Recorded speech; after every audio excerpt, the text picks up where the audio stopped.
সালাম আলাইকুম প্রিয় কৃষক ভাইরে। Agro and horticulture world BD আপনাদের স্বাগতম। আজকের আলোচনা বাঁধাকপির চাষাবাদ সবথেকে আদর্শ মাটি দোআঁশ বা পলি দোআঁশ। এছাড়া শীতকালীন সবজি বাঁধাকপির চাষাবাদ বর্তমানে গ্রীষ্ম ও বর্ষাকালেও করা যায়। এছাড়া শীতের মৌসুমে আগাম ও নাবি দুইভাবেই চাষ করা হয়। আগাম জাতের জন্য শ্রাবণ থেকে ভাদ্র থেকে আশ্বিন, মধ্যম আশ্বিন থেকে কার্তিক, কার্তিক থেকে অগ্রহায়ণ এবং নাবি জাতের জন্য অগ্রহায়ণ থেকে মধ্য পৌষ থেকে মধ্য মাঘ। মৌসুমি ভেদে বাঁধাকপির বীজ বপনের সময় নিচে উল্লেখ করা হলো। এছাড়া প্রথম কাজ বাঁধাকপি চাষাবাদের প্রধান কাজ হল জমি তৈরি করা।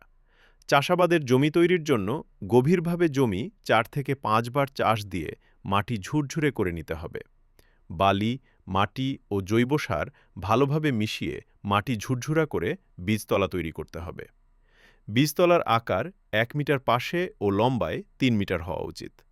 বীজ বোনার পর চারার বয়স ১ থেকে ১.৫ মাস হলে ৫ থেকে ৬টি পাতা বিশিষ্ট ১০ থেকে ১৫ সেন্টিমিটার লম্বা সুস্থ ও সবল চারা চাষের জমিতে বপন করতে হবে।